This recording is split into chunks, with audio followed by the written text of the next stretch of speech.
우리에게 주신 하나님의 말씀은 사도행전 9장 26절에서 30절까지 말씀입니다. 신약성경 202쪽에 있습니다. 하나님의 말씀을 받들어 읽겠습니다. 사울이 예루살렘에 가서 제자들을 사귀고자 하나 다 두려워하여 그가 제자됨을 믿지 아니하니 바나바가 데리고 사도들에게 가서 그가 길에서 어떻게 주를 보았는지와 주께서 그에게 말씀하신 일과 다메섹에서 그가 어떻게 예수의 이름으로 담대히 말하였는지를 전하니라. 사울이 제자들과 함께 있어 예루살렘에 출입하며 또 주 예수의 이름으로 담대히 말하고 헬라파 유대인들과 함께 말하며 변론하니 그 사람들이 죽이려고 힘쓰거늘 형제들이 알고 가이사라로 데리고 내려가서 다소로 보내니라. 아멘. 이분은 실망했다는 말은 비록 하지 않았지만 정말 실망하고 그리고 낙심천만이었을 거예요. 왜냐니까 교회 문 앞에서 오지 말라고, 당신 같은 사람 오면 안 된다고, 이래서 문전박대를 당한 사람이에요. 이 사람이 나중에 위대한 사도가 됐다는 게 믿어지지가 않아요. 근데 그런 일이 일어난 거예요. 그러니까 이 사람이 이렇게 문전박대를 당하면서 물러가면서 얼마나 시리에 잠기고, 왜? 기대한 게 있거든요. 사람들은 교회 오면서 기대하는 게 있어요. 교회는 이럴 거다. 물론 그게 다 맞지는 않아요.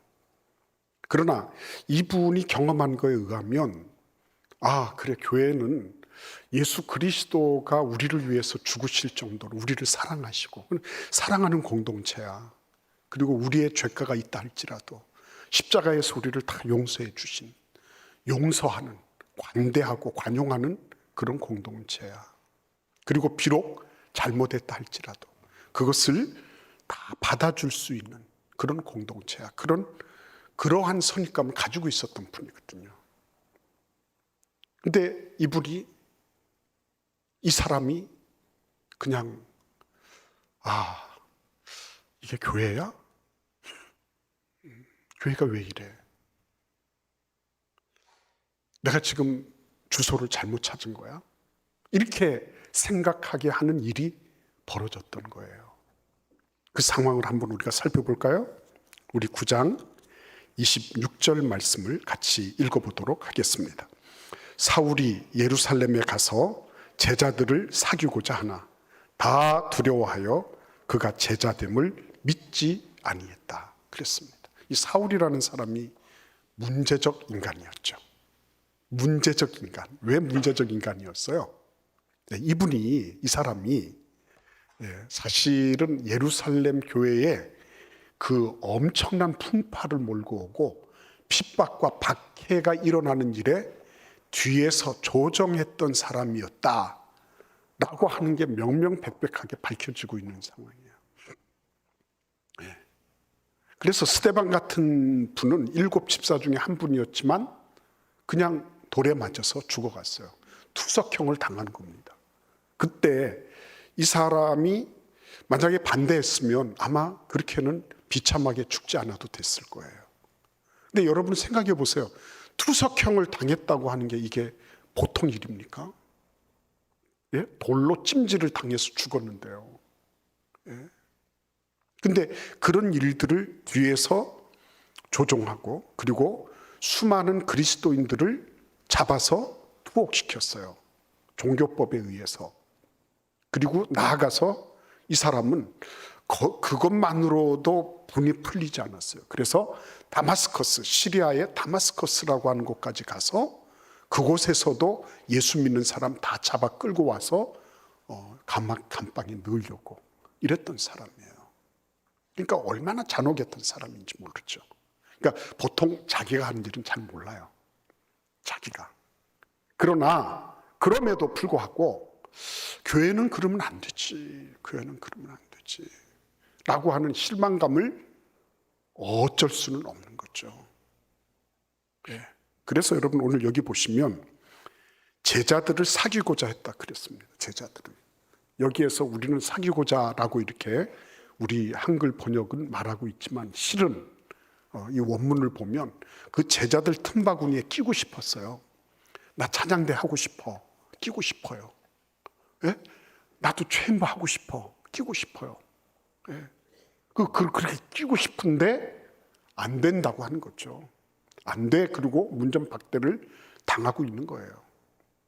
그뿐만 아니라 그냥 문전박대 당한 것뿐만 아니라 사람들이 어떻게 했어요?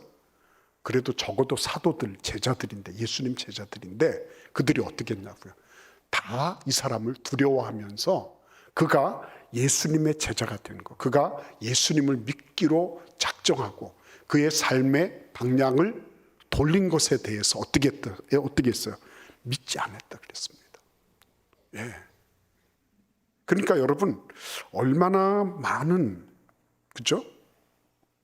이 사도들에게는 지금 여전히 상처가 남아 있는 겁니다. 예.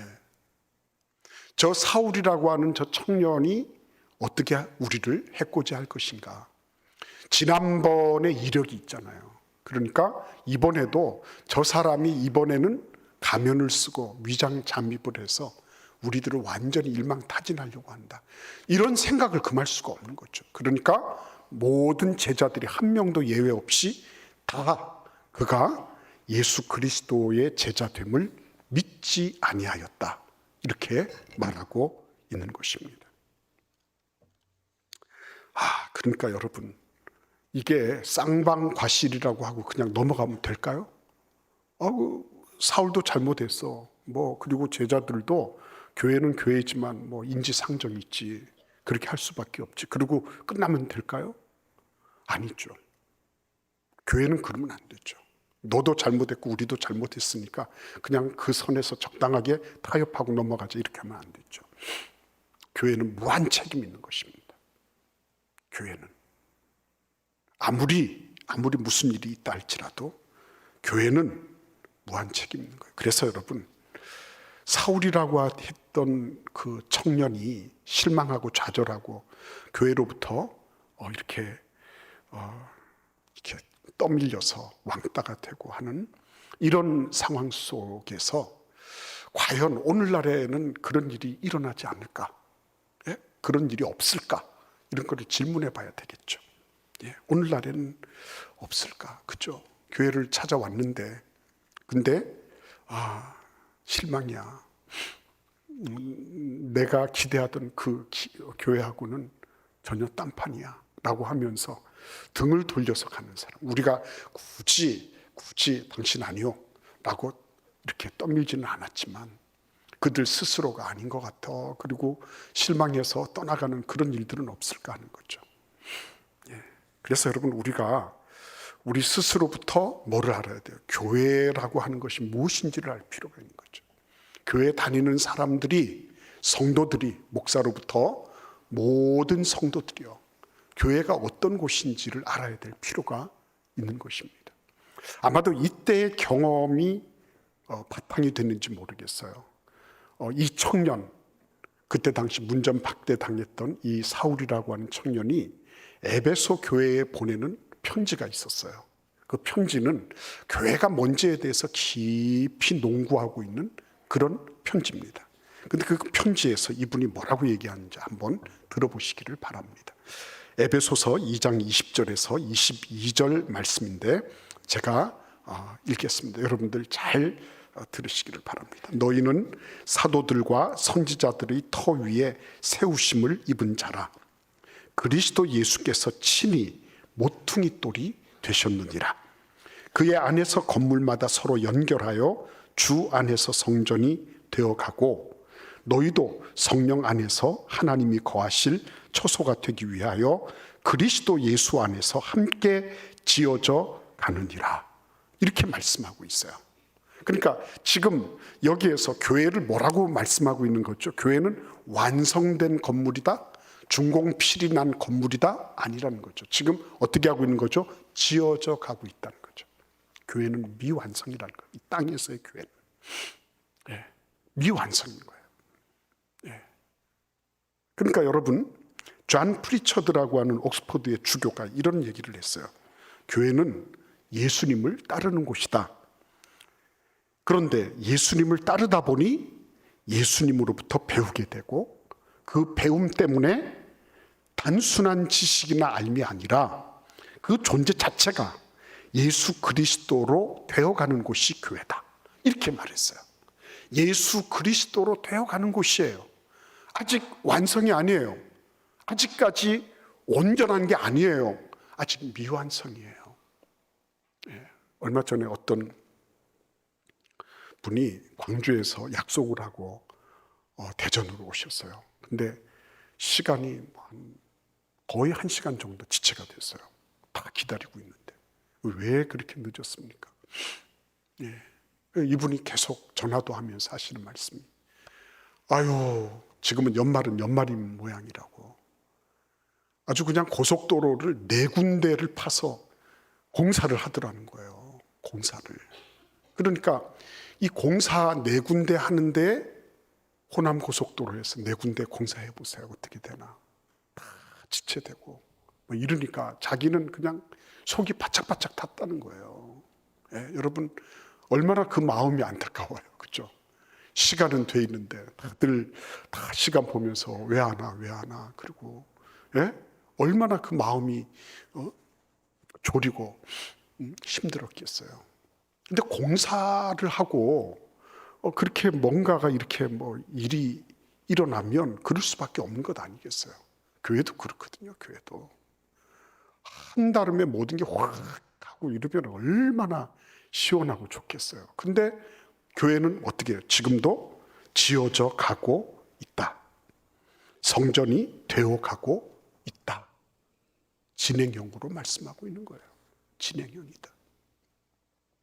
그러니까 여러분, 이런 진행형의 교회라고 하는 거를 사도 바울은 그때 당시, 지금은 사도 바울이라 그러면 그때 당시는 사울이라고 하는 청년이죠. 그 청년이 다 알았을까요? 아마 이해하지 못했을 거예요. 왜 그래? 교회가 왜 이 모양이야? 라고 생각하면서 너무너무 힘들어 했을 거예요. 근데 여러분, 참 중요한 건 뭐냐면 이 사울도 미완성이었고 제자들도 미완성이었다는 거죠. 그죠? 제자들도 미완성이었어요. 그 제자들이 그래도 참 그런 무슨 하나님의 그 영감을 받아가지고 다 이렇게 눈을 감고 기도하면 참 뭔가가 보여서 청년 사울이라고 하는 사람이 다 자기들 성전 문 앞에 오면 확 문을 열고 어서 와라. 그리고 형제요. 그리고 딱 부둥켜 안고 막 이랬으면 좋겠는데 그게 아닌 거예요. 그러니까 이 제자들도 미완성, 사울이라고 하는 이 청년도 미완성, 다 미완성인 거죠. 그러니까 미완성끼리 만나니 어떻게 되는 거예요? 미완성이 더 심화되는 거죠. 더 심하고 그리고 격하게 이렇게 미완성이 돼버리는 거죠. 여러분 꼭 기억하십시오. 우리가 물론 힘을 다 합치는 건 중요한 거예요. 근데 미완성된 그런 사도들입니다. 아직도 지어져 가야 될 것이 많아요. 사울은 더 지어져 가야 될 것이 많은 미완성의 존재인 거예요. 그렇죠? 이런 존재들이 어떻게 해요? 그냥 내버려 두면 그냥 떨어져서 있는 것밖에 더 있어요. 무슨 진전이 있겠습니까? 아무것도 못하는 거죠. 그래, 나도 미완성, 너도 미완성. 그래, 미완성대로 살아라. 이렇게 하면 왜 우리가 성경을 읽고 예수 그리스도를 믿고 그리고 성도로서 신자로서의 삶을 살아가고 직분자의 삶을 살아가냐는 거죠. 미완성을 인정하는 겁니다. 우리는. 근데 여러분, 오늘 이 에베소서에서 나중에 이 사도 바울이 된 이 청년이 얘기한 게 뭔지 아십니까? 우리는 남다른 무엇이 있다는 것을 기억해야 돼요. 그게 뭔지 아십니까? 에베소서 2장 22절을 보십시오. 2장 20절, 21절을 보십시오. 거기 보시면 그리스도께서 친히 모퉁이 돌이 되셨느니라. 그의 안에서 여러분 잘 들으십시오. 그의 안에서 건물마다 서로 연결하여 주 안에서 성전이 되어가고 너희도 성령 안에서 하나님이 거하실 초소가 되기 위하여 그리스도 예수 안에서 함께 지어져 가느니라. 이랬어요. 이게 뭡니까? 저는 이 말씀을 읽고 묵상하면서 숨통이 다 트이는 거예요. 얼마나 시원한지. 왜 숨통이 트이는 줄 압니까? 이게 남다른 거예요. 미완성도 미완성이지만 이 건물이 그냥 우리들의 경험, 우리들의 지식, 우리들의 실력과 능력으로 이렇게 지어져 가는 것이 아니라 거기 누가 계시다는 거예요. 예수 그리스도가 딱 표준 틀이 되셔서 머릿돌이 되셔서 우리 가운데 거하고 계시다는 거예요. 그분을 통해서 모든 건물이 쫙쫙쫙쫙 세워져 가고 그분을 통해서 모든 건물이 올라가도록 되어 있는 거예요. 그러니까 이 건물은 특별한 건물인데 이 건물 안에는 뭐가 있어요? 남들이 볼 때는 왜 그래? 이렇게 하지만 그러나 실은 예수 그리스도 그분이 모든 것에 머릿돌이 되셔서 다 기준을 잡아주시고 표준이 되어주시고 그리고 그것이 심차게 올라갈 수 있도록 우리가 함께 지어져 갈 수 있도록 모든 것에 원동력이 되어주고 계시다고 하는 사실이에요. 그러니까 여러분, 이게 우리 자신의 과거, 현재, 미래, 우리가 그동안에 얼마나 무슨 일을 했느냐, 얼마나 어떤 것들을 성공적으로 했느냐가 아니라 교회는 예수님이 모든 것들의 표준이 되셔서 그분이 직접 우리 가운데 계셔가지고 기초를 잡아주시고 그리고 이 모든 것들을 올려가는 그런 과정에 있는 곳이다라고 하는 것이 하나님께서 에베소서를 통해서 우리에게 보여주신 교회의 정의예요. 비록 완공은 안 됐어요. 비록 아직도 공사를 진행해야 될 게 많이 있어요. 그럼에도 불구하고 이 공사는 너무나도 분명한 게 예수님이 그 가운데 머릿돌이 되어 계시다 하는 것입니다. 우리는요, 그렇기 때문에 너무 염려하지 않으셔도 돼요. 예, 너무 염려하지 마세요. 내가 이 건물을 어떻게 올릴까 염려하지 마세요. 그분께서 다 기준과 표준이 되어주시고 그분께서 필요한 모든 것들을 공급해주고 계신 거예요. 그것이 여러분과 저의 삶 속에 이게 확 소통되는, 그죠? 그런 믿음의 은혜가 있기를 간절히 기원합니다. 여러분 그냥 계시지 마세요. 이 놀라운 예수님께서 내 모든 생의 표준이 되어 주시는구나. 내가 지금 나 혼자 이걸 막 올리려고 이러는 게 아니라 예수님께서 나와 함께 계셔서 이 건물이 지금 함께 지어져 가고 있는 가운데 있구나 하는 것을 기억을 하셔야 되는 것입니다. 그런데 여러분, 우리가 이런 상황 속에서 잊어서는 안 되는 한 가지가 있어요. 그게 뭔지 아십니까? 여기 우리 충남도청 그 밑으로 조금 이렇게 내려오면, 대전역 쪽으로 내려오면 뭐가 있죠? 중앙로 내거리가 있어요. 거기 보시면 아무개 백화점 그 맞은편에 짓다가 만 건물 아시죠? 예, 그 건물은 제가 부임할 때부터 있었어요. 그리고 아직도 그냥 그대로 있어요. 미완성입니다. 미완성. 예, 미완성이에요. 예, 그런데 문제는 어디에 있는 거예요? 미완성이 다 그렇게 을씨년스럽고, 예, 그렇게 참 사람들이 볼 때 참 안타까움을 자아내고 이런 건 아니에요. 그 미완성 건물이 안타까운 건 왜 그런 겁니까? 그게 정체되어 있기 때문이에요. 아니 언젠가는 유리창도 몇 장 붙이고 제법 올라가는 것 같더라고요. 그래서 희망이 있더라고요. 그래서 너무 좋았어요. 근데 어느 순간 보니까 또 하다가 중단된 거예요. 그 자리에 그냥 있는 거예요. 어떤 분이 그런 그 공사비를 제대로 맞추지 못해서 그냥 철골만 이렇게 철근만 올라가서 있던 그런 건축주가 있었습니다. 그분이 그러시는 거예요.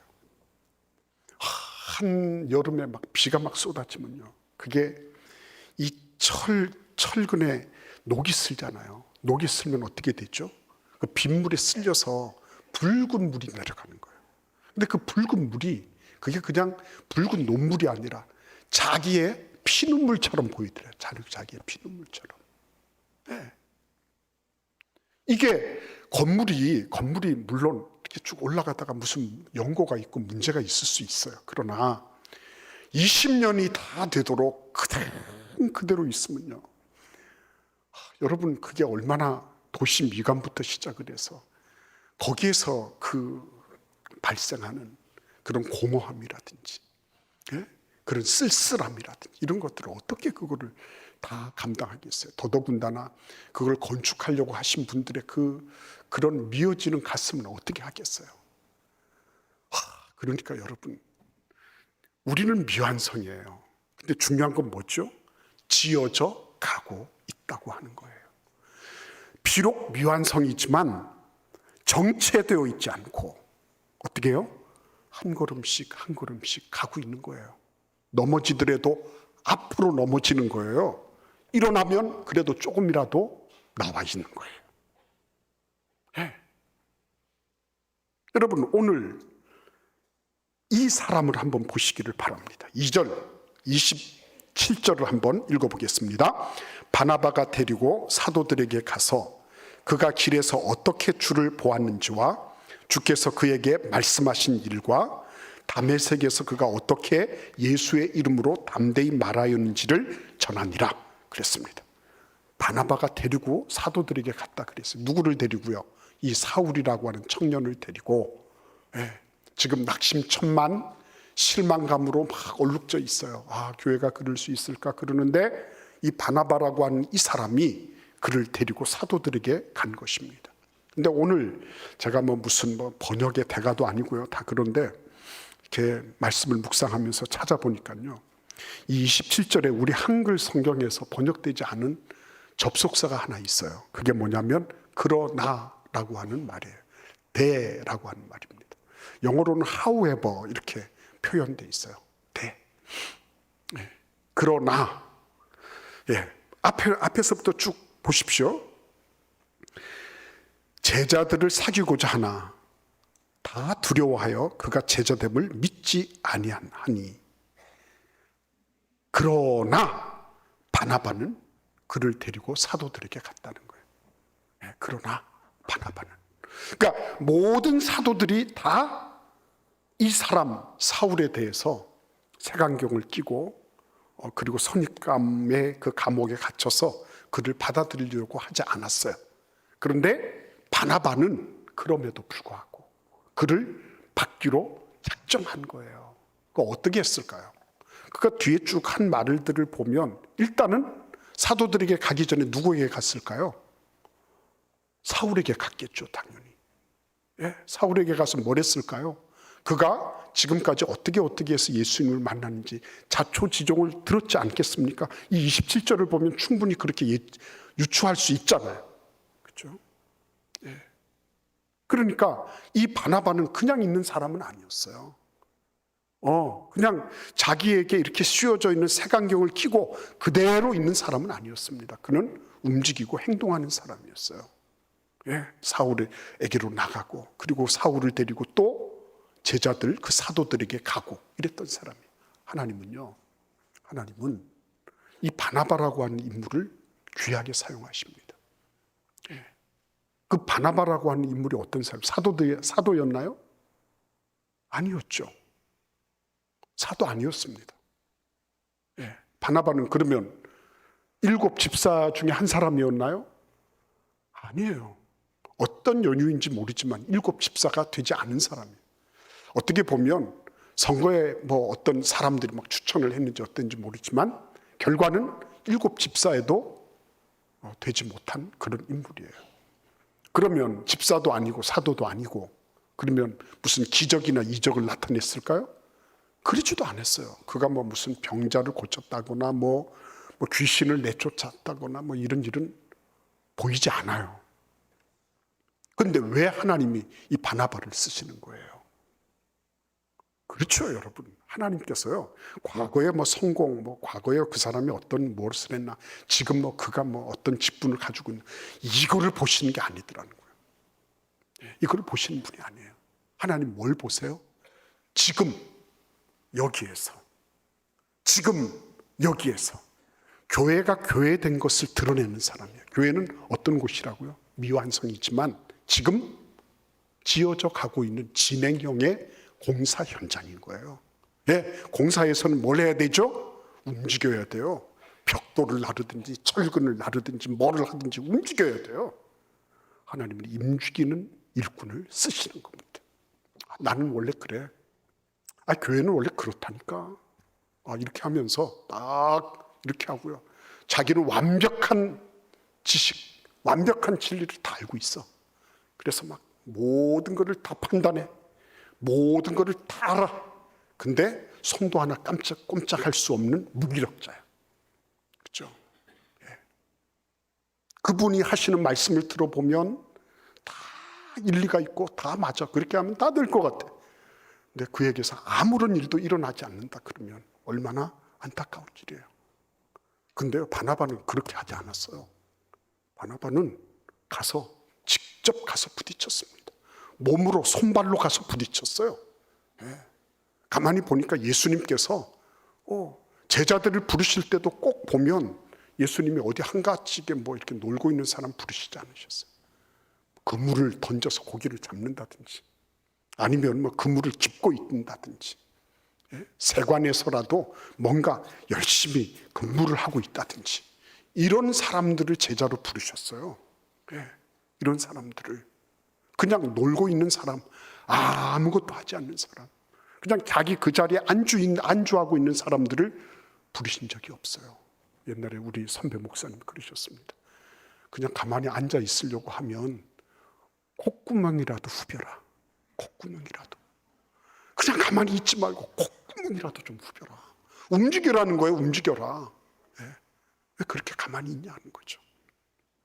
여러분, 바나바는 움직였던 사람입니다. 그가 움직여서 무슨 일을 했나요? 우리 27절을 보시겠습니다. 그가 세 가지 얘기를 하죠. 무슨 얘기하죠? 첫째는 그가 사울이 길에서 다메섹으로 가던 그 길에서 예수님을 보았다라고 하는 걸 얘기했어요. 예수님 보았다. 그에게 예수님이 나타나셔서 그를 계시해 주셨다. 시각적으로 딱 얘기하는 거예요. 이건 뭘 얘기하는 겁니까? 명백하게, 명시적으로 이게 팩트라고 하는 것을 강조하려고 하는 거예요. 두 번째는 주께서 그에게 말씀하신 일과 그랬습니다. 주께서 그에게 말씀하셨다. 그를 대화의 파트너로 삼으시고 그하고 교제하셨다는 거죠. 세 번째는 뭐예요? 다메섹에서 그가 어떻게 예수의 이름을 담대히 말해야 했는지. 그가 완전히 180도로 변화돼서 방향을 전환해서 그가 예수 그리스도를 증거했다. 이렇게 얘기하는 거예요. 근데 그렇게 얘기를 하고 나니까 어떻게 됐어요? 28절을 같이 읽어보실까요? 사울이 제자들과 함께 있어 예루살렘에 출입하였다. 그랬습니다. 어떻게 된 거예요? 제자들이 그를 받아들였다는 거 아니에요. 그죠? 이제는 그 제자들의 틈바구니에 제대로 이제는 함께 할 수 있게 됐다는 거예요. 그 제자들의 소속에 그 사도들의 소속과 함께하는 그런 존재가 됐다는 거예요. 도대체 무슨 일이 있었습니까? 이거 세 가지를 얘기했다고 해서 바나바가 말을 잘했다. 바나바가 역시 언변이 좋다. 그는 굉장히 아주 사람을 설복시키는 웅변의 귀재다. 이렇게 얘기를 하는 거예요. 천만의 말씀이죠. 이 안에 뭐가 들어있는 것입니까? 첫째는 교회라고 하는 게 뭐냐는 거죠. 교회가. 교회는 지금 진행형에 지어져 가고 있는 곳이라는 거예요. 근데 교회는 자기 고유의 일이 있는 거예요. 자기 고유의 정체성이 있는 거예요. 그게 뭐라고요? 첫 번째는 뭐라 그랬습니까? 그가 길에서 어떻게 주를 보았는지. 이 얘기가 뭐죠? 예수께서 당신 자신을 계시하신 거죠. 당신 자신을. 그의 눈에 명백하게 당신을 계시해 주신 거예요. 그러니까 교회라고 하는 것은 어떤 곳이라고요? 하나님의 계시를 받아 누리는 곳이에요. 교회는. 두 번째는 뭐예요? 여기 보시니까 길에서 주께서 그에게 말씀하신 일이라고 했어요. 교회는 예수님의 음성을 듣는 곳이에요.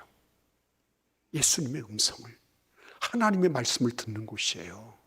어떤 다른 누구의 말을 듣거나 자기 마음의 내면의 음성을 듣거나 물론 그럴 때도 있어요. 그렇죠? 그러나 교회가 교회인 것은 하나님의 음성을 듣기 위한 거예요. 예? 하나님의 말씀을 듣는 곳이라는 거예요. 그리고 마지막으로 뭐죠? 교회는 어떤 곳이에요? 예수 그리스도를 증거하는 곳이에요.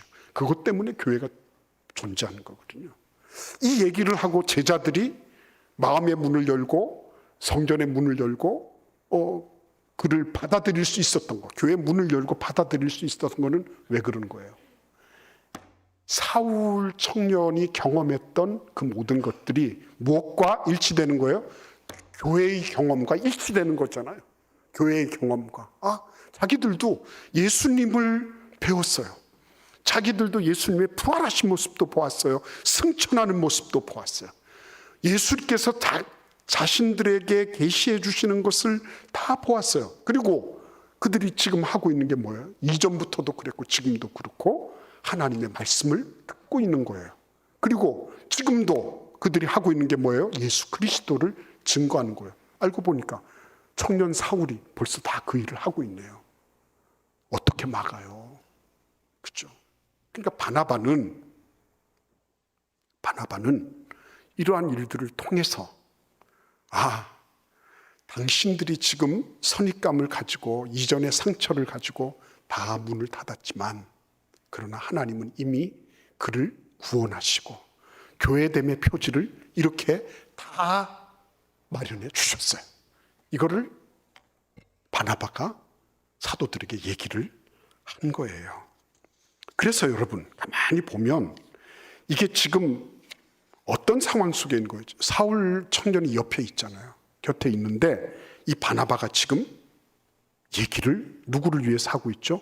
사울 청년을 위해서 하고 있는 거예요. 가만히 보면 무슨 생각이 듭니까?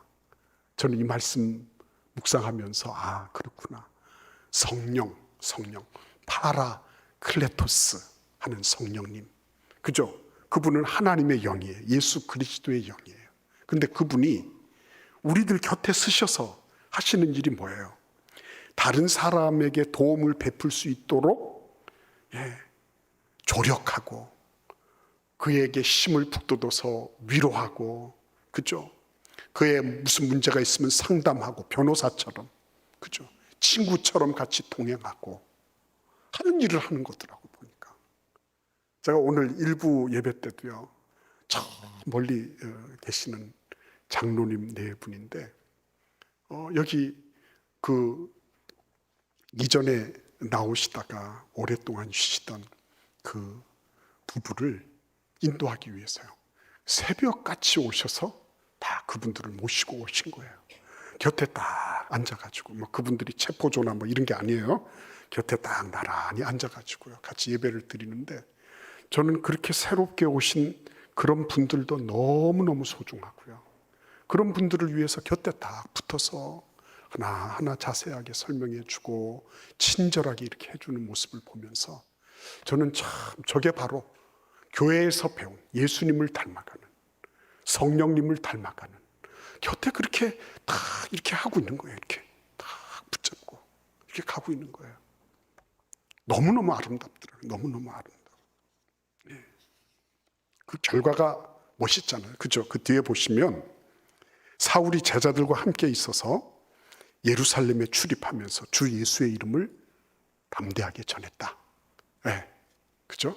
담대하게 전했습니다. 그리고 무슨 일이 발생했죠? 그러면서 위대한 사도가 탄생하게 되는 그런 모든 것들이 지금 하나하나 지어져 가고 있는 거예요. 그리고 무엇보다도 사도들은 뭘 경험했어요? 자기들이 가지고 있던 선입감의 그런 모든 이런 미망이 싹 벗겨지는 거. 우리가 보고 우리가 알고 있는 거, 그것은 하나님이 하시는 섭리와 경륜에 비하면 이거는 조족지혈에도 미치지 못하는 거구나. 하나님이 내 눈앞에 내가 이해될 수 있도록만 일하시는 것이 아니라 하나님은 그 너머에서 내가 알지 못하는 상황 속에서도 하나님은 그의 일꾼을 부르시고 준비시키시고 이렇게 교회로 불러주시는구나.